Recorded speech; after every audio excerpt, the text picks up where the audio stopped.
Good morning, students. Welcome back to online class, Standard 9, Social Science, in the Economics, Unit 2, Employment in India and Tamil Nadu. Employment in India and Tamil Nadu. Okay. So, already I have completed in one class, isn't it? What are the things once before starting today's lesson, we can recall the previous lesson. Okay.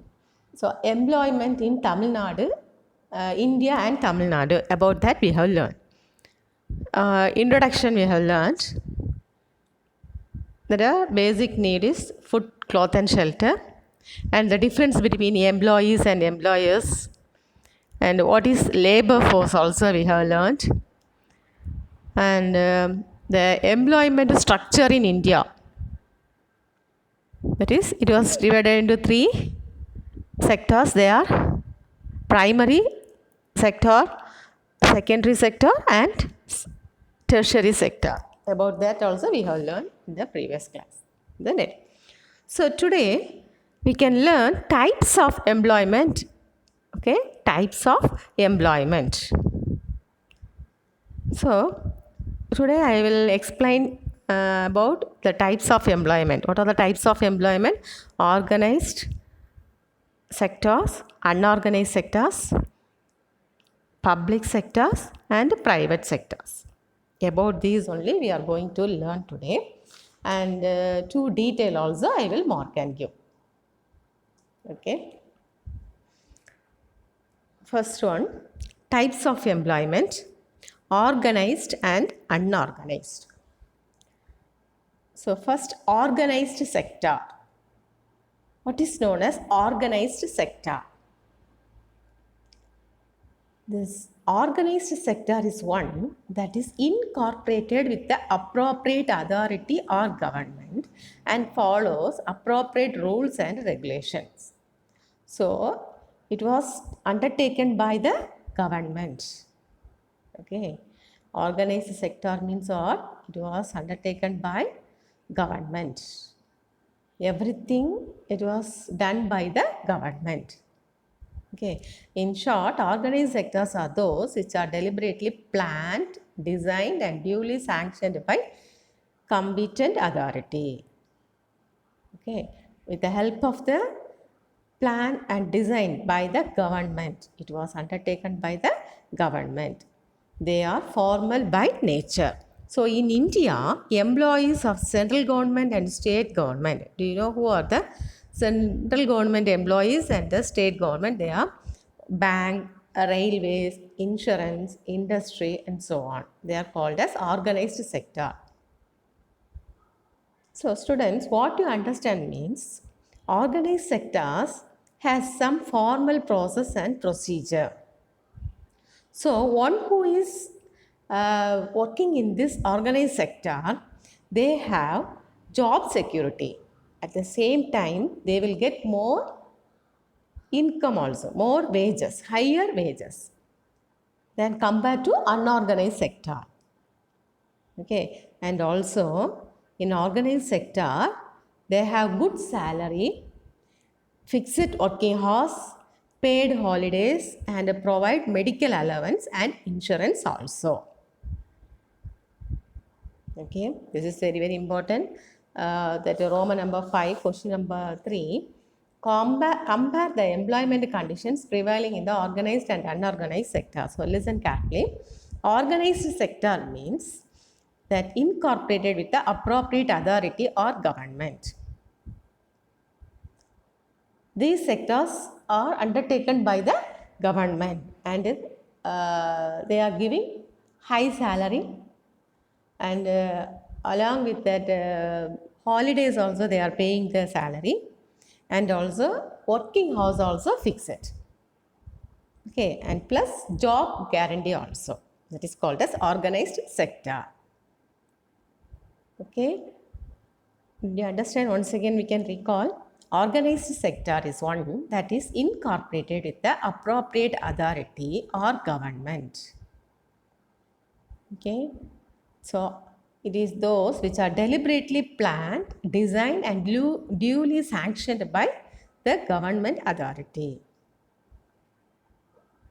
Okay, they are formal by nature. In India, the state government and the central government employees, one who is working in the bank, railway, insurance industry, they are the come under the state government and central government. So under this government, one who is working means they have some certain rules and regulation. According to the law, they will follow. So organized sectors has some formal process and procedure. Okay, so the employees in this sector are provided with job security also and receive higher wages than those of unorganized sector. Okay, so and also they are getting good salary plus paid holidays also. For during holidays also they are getting salary due to the law. Okay, and also medical allowances and insurance also they are having, and also job security.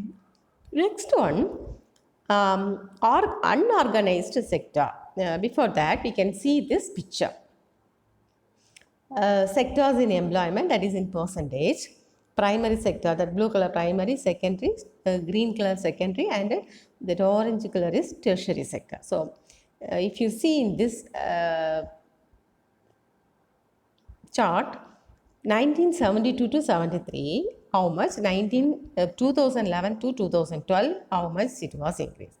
So at first, 72 to 73, we can see more percentage in primary sector. Primary sector is also called as agricultural sector. How much percentage? 74%. But secondary sector or industrial sector is called as 11%, isn't it? Tertiary sector or service sector, that is 15%. But after that, 2011-2012, that agriculture is reduced. Isn't it? 49% only. And secondary sector 24% and tertiary sector 27%. So now slowly our country was developing. Okay. Next one, unorganized sector. In this unorganized sector, what we can say means the unorganized sector of the economy characterized by the household manufacturing activity and small scale industry. Job here are low paid and often not regular. See, unorganized sector means it is not undertaken by government. It is a small scale industry, cottage industry. In Tamil we will say kudisai tole. So, job has no security, no job guarantee.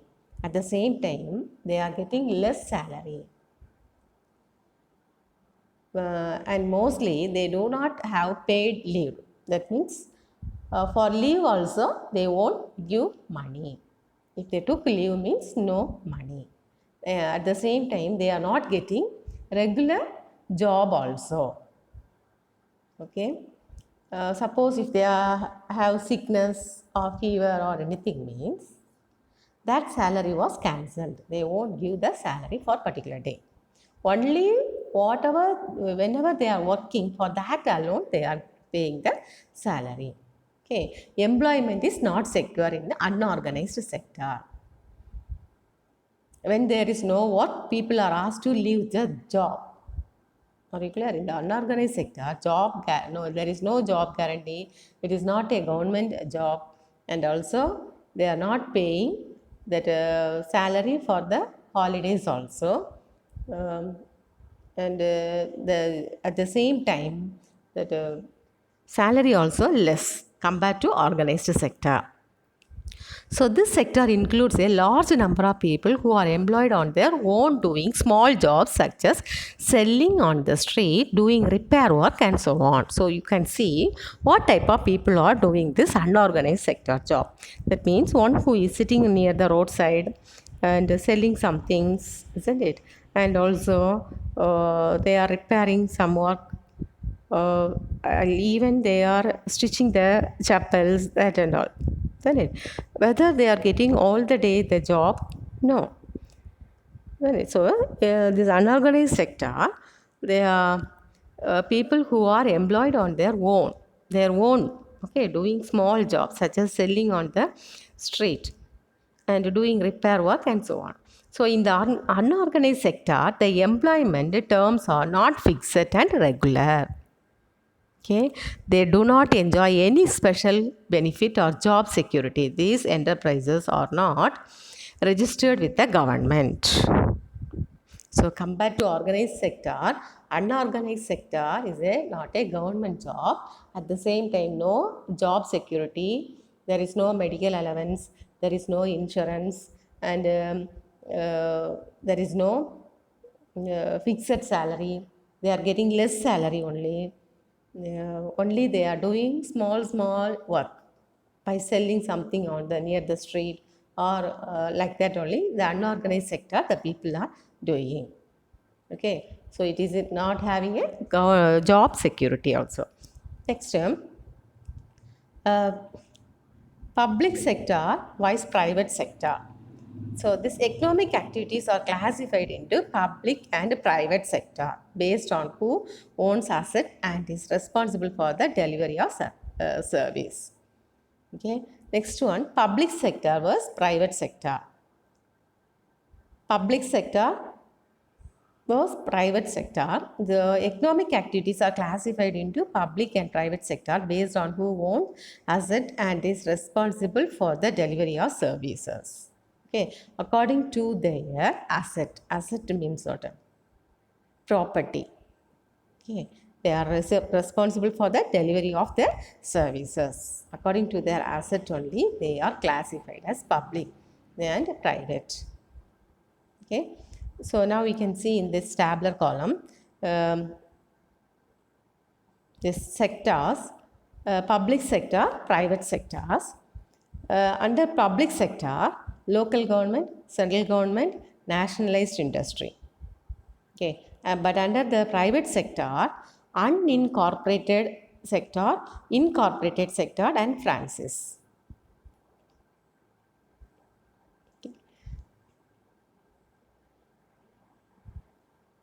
So this unincorporated means sole trader and partnership. Who are the unincorporated sector? That is the sole trader. And the private traders and partnership. Partnerships means is one or two persons join together and they will start their own companies. That. Next one, incorporated. So this is private limited company and public limited company. Come under this incorporated sector.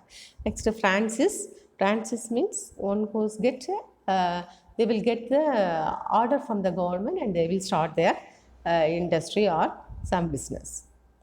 He is called as a franchise. Okay. Next, difference between the public sector and private sector. This is very, very important. There is one question also. That is Roman number 5. Question number 4. Distinguish between the public sector and the private sector. So, public, here only 3 points. This is only the answer. Public sector is a service motive. At the same time, private sector, profit motive. They want to earn more. Okay, second one, government owns the asset. In the public sector, who owns the asset? Asset means property. Government only owns the asset. At the same time, private sector, private individuals own the asset. The particular person will own the asset. Next, third one, wages are paid by the government. Okay, the salary was given by the government. But in the private sector, wages are paid by the owners of private enterprises. Who will give the wages? The private people. The one who is starting the business, that person only will give this salary. Okay, so can you give some example for private sector, public sector and private sector? Public sector, NLC, SAIL, BSNL. These and all come under this government sector, public sector. Can you say the full form of NLC? Neyveli Lignite Corporation India Limited. Okay. SAIL, Steel Authority of India Limited. BSNL, Bharat Sanjar Nizam Limited. Okay. So what are the private sector? TVS Motor, Ashok Leyland, Tata Steel. So TVS, what's the full form of TVS? Tirukurangudi Venkara Sundaram. Okay, Ashok Leyland on private sectors name. And Tata Steel, Tata Jamshetty Steel. That only. The common name for Tata Steel is Jamshetty. Okay. So Tata, they may say time and time again, talk anything, tell anything, Taliban administrative tribal areas, like that and all they will say. Tata company is the biggest company in India. That Mukesh Ambani, like that, isn't it? Tata is the Mukesh Ambani, the group of sons. They have formed this Tata Steel, Tata Iron Steel Company. Okay, do you understand about that? Once we can recall types of employment: organized, unorganized, public sector, and private sector. Okay, organized means what? It was undertaken by government. At the same time, job security, high salary, they have medical allowance, insurance, etc. At the same time, unorganized sectors means it is undertaken by the private and less salary. Often they are not getting job, and at the same time, if they are take leave also, they are not getting the salary. It is not a job security. Job security is not have here. Next, public sector, private sector. Public sector means local government, central government, nationalized industry, and the private sector under that unincorporated sectors, incorporated sector, and franchise. Okay. So what was the public sector's difference between public sector and private sector? Public sector service motive, private sector profit motive. Okay, the government owns the asset. At the same time here, private individuals own the asset. Wages are paid by the government. In the private sector, who will pay the wages? That is the private enterprises, private businessmen. Okay, enterprises only will pay these wages. Okay, example for this public sector: NLC, SAIL, BSNL, and the private sector TVS, Ashok Leyland, Tata Steel. Okay, now we can mark the question. 2 question answer. Roman number 5, question number 3. Compare the employment condition prevailing in the organized and unorganized sector. So page number 294 under the heading organized sector.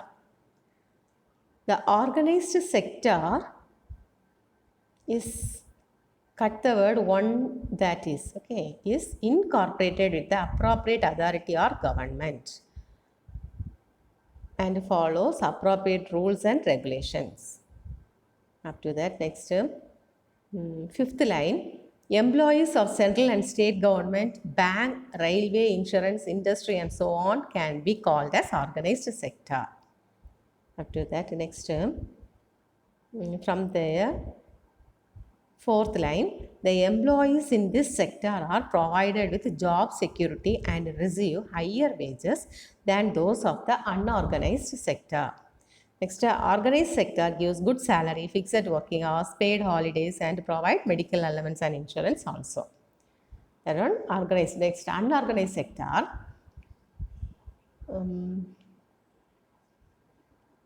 The unorganized sector, cut the word of the economy. Okay, instead of that, you want to write is. The unorganized sector is characteristics by the household manufacturing activity and small scale industry. Jobs here are low paid and often not regular. Mostly, they do not paid leave, holiday leave due to sickness and so on. Employment is not secure. When there is no work, people are asked to leave the job. This sector includes a large number of people who are employed on their own doing small jobs such as selling on the street, doing repair work, and so on.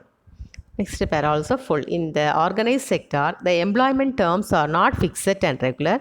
They do not enjoy any special benefit or job security. These enterprises are not registered with the government. Up to that. Roman number 5, question number 3. Next, fourth question. Distinguish between the public sector and private sector. That one tabular column you have seen it. That 3 points. Service motive, profit motive. Government owns the asset. Private individuals owns the asset. Wages are paid by the government. Wages are paid by the owner of private enterprises. And example also you want to write. Public sector NLC, SAIL, BSNL. Private sector TVS Motor, Ashok Leyland, Tata Steel. Up to this. So today 2 questions I mark and you. So please students study that thoroughly. Okay. Thank you students.